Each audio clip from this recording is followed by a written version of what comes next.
જય દ્વારિકાધીશ। માત્ર વહુ જ નહીં, સાસુએ પણ સમજવી જોઈએ આ 5 બાબતો।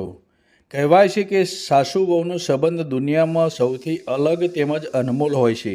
ઘણી વખત આ સંબંધમાં નાની મોટી તકરારથી તિરાડ પડી શકે છે, એટલે જ આ સંબંધમાં તાલમેલ બેસાડવો ઘણી વખત મુશ્કેલ હોય છે। ખાસ કરીને જ્યારે લગ્ન પછી પણ મા પોતાના દીકરાને બાળકની જેમ રાખે છે, ત્યારે સંબંધમાં ઘણી વખત પ્રેમની જગ્યાએ ખાટી મીઠી તકરાર થતી હોય છે। સાસુ ઘણી વખત ભૂલી જતી હોય છે કે હવે તેનો દીકરો પણ કોઈનો પતિ બની ચૂક્યો છે। જો સાસુઓ આ વાતો સમજી લે તો વહુને સાસુના સંબંધમાં ક્યારેય તિરાડ પડતી નથી। લગ્ન પછી જ્યારે સાસુમાં બાળકની જેમ પોતાના દીકરાને ટ્રીટ કરે તે ખોટું છે। સાસુએ સમજવું જોઈએ કે તેનો દીકરો હવે મોટો થઈ ચૂક્યો છે અને તેના ખુદના ફેસલા તે પોતે કરી શકે છે અને તેને તેના ફેસલા લેવા દેવા જોઈએ, જેથી આગળ જઈને મોટી જવાબદારીઓ માથે પડે તો તે નિભાવી શકે।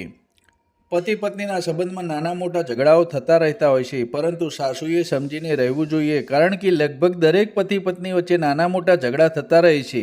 આથી સાસુ સાચી વાતમાં બંનેને ટોકે એ વ્યાજબી નથી।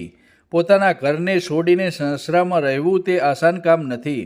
આથી સાસુએ વહુની આ ભાવનાઓને સમજવી જોઈએ। સાસુએ પણ લગ્ન પછી ઘણી પરેશાનીઓનો સામનો કરવો પડ્યો છે, આથી આવા વખતે તેને તેની વહુનો સપોર્ટ કરવો જોઈએ।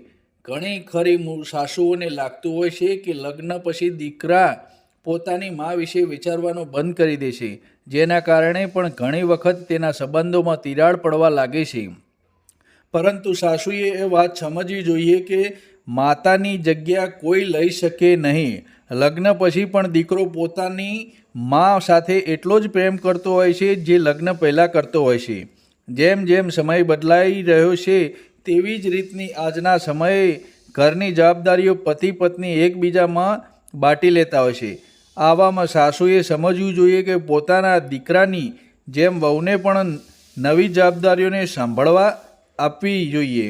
ઘણી વખત જ્યારે પતિ પત્નીની કોઈ પણ વસ્તુ કે બનાવેલા ભોજનના વખાણ કરે તો સાસુને ગમતું હોતું નથી। ઘણી વખત એવું પણ ફીલ થાય છે કે તેનો દીકરો ભલે તેને ભૂલી ગયો, પરંતુ એવું હોતું નથી। સાસુ અને વહુમાં એવા કોઈ પણ એક પાત્રનો વાંક કાઢવો તે હિતવાહ નથી, પરંતુ બંને પક્ષેથી થોડું જતું કરવામાં આવે તો સંબંધ સાચવી શકાય।